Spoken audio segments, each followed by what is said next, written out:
क्या आपके साथ कभी ऐसा हुआ है कि आप सुबह पूरे जोश के साथ उठते हैं, दिमाग में एक लंबी सी टू डू लिस्ट होती है कि आज तो मैं ये भी कर लूंगी और ये भी कर लूंगी, लेकिन दोपहर के 12 बजते बजते अचानक से इतनी थकान होने लगती है जैसे कि आपने पहाड़ ही तोड़ लिया हो। जबकि सच्चाई तो ये होती है कि आपने अपने मेन काम को तो अब तक हाथ ही नहीं लगाया होता है। सच बताऊं तो कुछ प्रोडक्टिव करने से पहले ही सारी एनर्जी तो ड्रेन हो जाती है और हम सोचते हैं कि हमारे अंदर या तो डिसिप्लिन नहीं है या तो हम आलसी हो गए हैं। लेकिन प्रॉब्लम हमारा आलस नहीं है, प्रॉब्लम हमारा सिस्टम है। आज मैं आपके सामने बड़ी बड़ी फैंसी प्रोडक्टिविटी हैक शेयर नहीं करने वाली हूँ, जैसे कि सुबह 4 बजे उठो या ठंडे पानी से नहाओ। मैं आपको 5 ऐसे छोटे और अनसेक्सी चेंजेस बताऊंगी जो मैंने खुद अपनी लाइफ में अप्लाई किए हैं। इन्होंने मेरी लाइफ में एक जादू की तरह काम किया है। हर पॉइंट में मैं आपको बताऊंगी कि मुझे अपनी गलती कैसे समझ आई,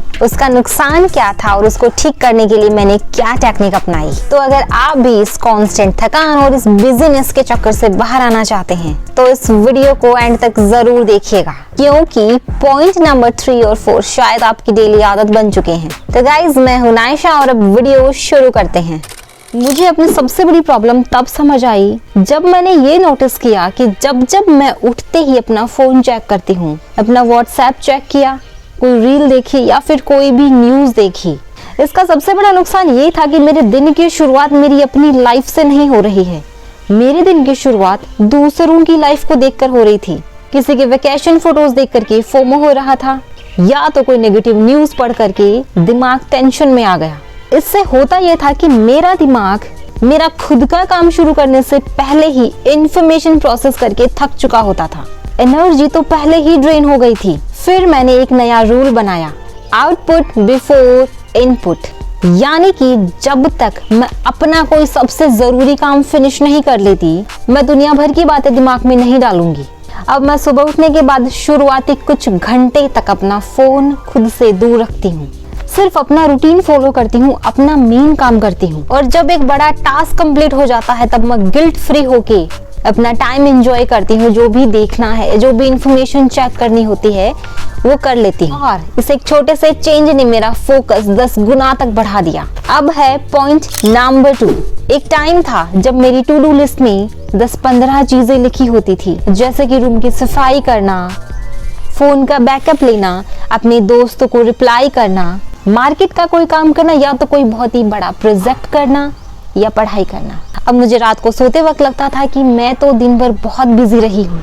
मैंने 10 में से 8 काम कर भी लिए होते थे, लेकिन वो 8 काम छोटे मोटे हुआ करते थे और जो मेन काम था पढ़ाई करना या तो कोई भी प्रोजेक्ट को कंप्लीट करना जिससे मेरी लाइफ असल में बढ़ती, वो तो वहीं का वहीं पड़ा रहता था। अब मैं बिजी तो थी लेकिन प्रोडक्टिव बिल्कुल भी नहीं थी। ये एक इल्यूजन था जिससे मैं खुद को बेवकूफ बना रही थी, प्रोडक्टिव नहीं। और इसका सोल्यूशन मैंने निकाला द नीडल मूवर टेक्निक से। अब रात को सोने से पहले मैं अगले दिन के लिए सिर्फ एक जरूरी काम डिसाइड करती थी, वो काम जो मेरी लाइफ की नीडल को आगे खिसकाएगा। अगले दिन मेरा पूरा फोकस उसी काम पर होता था और जब तक मेरा वो काम पूरा नहीं होता था मैं बाकी के कामों को हाथ तक नहीं लगाती थी। आप यकीन मानिए, जब आप दिन का सबसे इम्पोर्टेंट काम, सबसे भारी काम सबसे पहले कर लेते हैं तो बाकी का दिन कितना हल्का और एनर्जी से भरा हुआ लगता है। पॉइंट नंबर 3 शायद हर उस इंसान के लिए है जो अपनी लाइफ में कुछ नया स्टार्ट करना चाहते हैं, चाहे वो पढ़ाई हो, उनका नया बिजनेस हो या कोई क्रिएटिव हॉबी।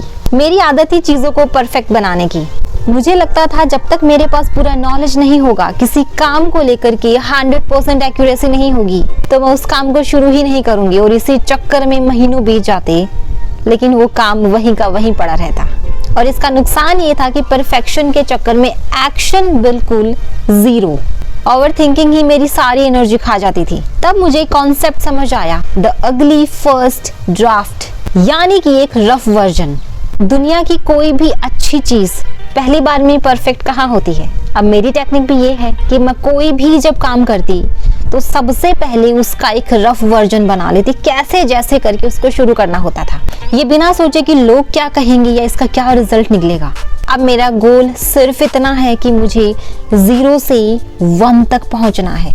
क्योंकि एक बार जब सामने कुछ रफ सा काम पड़ा होता है तो उसे ठीक करना बेहद आसान होता है। और इसी माइंडसेट ने मेरे दिमाग से फेल होने का डर बिल्कुल से निकाल दिया और काम करने की स्पीड बढ़ा दी।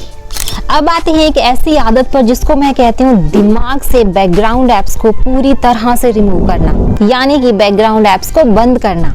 आपने नोटिस किया है कभी कि अगर फोन के अंदर बहुत सारी एप्स बैकग्राउंड में खुली होती हैं तो फोन की बैटरी जल्दी ड्रेन हो जाती है। हमारा दिमाग भी बिल्कुल वैसा ही है। और मुझे ये कैसे समझ आया, मैं पहले सीधे ही लोगों को ना नहीं बोल पाती थी। अगर कोई मुझसे कुछ पूछता या कोई इनविटेशन देता तो मैं उन्हें सीधा ना नहीं करती, मैं उनसे बोलती कि हाँ सोच के बताती हूँ, कोशिश करूंगी। इसका नुकसान ये होता था कि मैं दिन भर उसी एक बात के बारे में सोचती थी और वो छोटी सी बात मेरे दिमाग में खुले हुए टैब की तरह घूमती रहती थी। दिन भर बैकग्राउंड में एक टेंशन चलती रहती थी कि अरे यार उसको अभी कुछ जवाब भी देना है। और इसी वजह से मेरे मेन काम से मेरा फोकस एकदम से टूटता रहता था। इसका सोल्यूशन तो बड़ा ही सिंपल निकला, लेकिन थोड़ा हिम्मत वाला था। क्लोज द ऐप, यानी कि बात को वहीं खत्म करो। अब मेरी टेक्निक ये है कि अगर कोई काम मुझे नहीं करना है तो मैं उसी टाइम पर पोलाइटली उनको मना कर दूंगी, और अगर वो काम मुझे करना है तो तुरंत स्केड्यूल कर लेती हूँ। मैं चीजों को अब लटकाती नहीं है। इस एक छोटी सी आदत ने मेरे दिमाग को इतना शांत कर दिया है जिसकी आप कल्पना भी नहीं कर सकते। फालतू की ओवर थिंकिंग बंद और मेरे दिमाग की एनर्जी पूरी तरह से बच गई। अब आखिरी और 5वां पॉइंट उन सभी लोगों के लिए है, खास करके स्टूडेंट्स, एस्पायरेंट्स और वो लोग जो अपनी लाइफ में कुछ बहुत बड़ा अचीव करना चाहते हैं और जो प्लानिंग को ही प्रोडक्टिविटी समझ लेते हैं। मेरी ना पहले बहुत ही खराब आदत थी। मैं हर 2 दिन में अपना टाइम टेबल बदल लिया करती थी। YouTube पर कोई भी एक बहुत ही अच्छी सी स्ट्रैटेजी देखी पढ़ने की और उसको देख करके अपना रूटीन बनाना शुरू करती थी। बुक्स को साइड में रखती थी और सारे दिन रूटीन कलरफुल पेन से लेकर के हर एक नई वो चीज़ ट्राई करती, जिससे मेरा टाइम टेबल बहुत ही अट्रैक्टिव लगी। मुझे लगता था कि मैं फेल इसलिए हो रही हूँ क्योंकि मेरे पास कोई अच्छा सा प्लान नहीं है। इसका नुकसान क्या था? पता चला कि मैं पढ़ाई से कहीं ज्यादा टाइम तो अपने टाइम टेबल को बनाने में दे रही हूँ और उसको बनाते बनाते ही एनर्जी इतनी ड्रेन हो गई कि पता ही नहीं चला कि कब पूरा ध्यान पढ़ाई से हट गया, क्योंकि इस चक्कर में एग्जीक्यूशन एकदम जीरो हो गया था। और रोज ये सोचना कि मेरा तरीका सही है भी या नहीं, ये मेरे दिमाग को और भी ज्यादा थका देता था। और फिर मैंने बनाया the set and forget rule, जिसे आप वीकली ऑडिट भी कह सकते हैं। अब मैंने डिसाइड किया कि अब मैं जो भी प्लान बनाऊंगी वो चाहे कितना ही सिंपल हो, कितना ही बेसिक क्यों ना हो, उसको लगातार 6 दिन तक ब्लाइंडली फॉलो करूंगी। और इन 6 दिनों के बीच में मैं ना ही कोई स्ट्रेटेजी की वीडियो देखूंगी, ना ही अपने प्लान पर डाउट करूंगी। मैं उस प्लान को बदलूंगी नहीं, सिर्फ एग्जीक्यूट करूंगी। और फिर आता है मेरा वीकली ऑडिट। संडे को मैं कुछ देर आराम से बैठती हूँ, एनालाइज करती हूँ कि पिछले 6 दिनों के अंदर मैंने क्या ऐसा किया जो मुझे अगले वीक नहीं करना है। पिछले 6 दिन मेरे कहाँ वेस्ट हुए, मैंने क्या अच्छा किया, और उसी के अकॉर्डिंग मैं अपने नेक्स्ट प्लान में थोड़ा चेंज करती हूँ। और बस तो गाइज, ये थे वो 5 बहुत ही सिंपल और अनसेक्सी चेंजेस जिन्होंने मेरी डेली रूटीन और मेरे एनर्जी लेवल को पूरी तरह से बदल दिया। इनमें से किसी में भी कोई पैसा या मेहनत नहीं लगती है, और जो लगती है वो है थोड़ी सी अवेयरनेस। जब आप सुबह का कंटेंट रोकते हैं, एक काम पर फोकस करते हैं, परफेक्ट बनने की कोशिश छोड़ देते हैं, चीजों को तुरंत डिसाइड करते हैं और रोज रोज प्लानिंग करना बंद करते हैं, तो आप देखेंगे कि आपके पास कितना वक्त और कितनी एनर्जी बच गई है। अब आप मुझे कमेंट्स में बताइए कि इन 5 पॉइंट्स में से ऐसी कौन सी आदत है जिसे आप अपनी लाइफ में सबसे पहले अपनाने वाले हैं। और हाँ, अगर आपको लग रहा है कि बिल्कुल मेरी ही बात हो रही है तो इस वीडियो को लाइक करें, शेयर करें और इस चैनल को सब्सक्राइब कर लें, सो दैट ऐसे ही प्रैक्टिकल एंड लाइफ को आसान बनाने वाले वीडियोस आपको मिलते रहें। अब मिलती हूँ आपसे अगले वीडियो में, तब तक अपना ख्याल रखना, खुश रहना। This is Naisha signing of.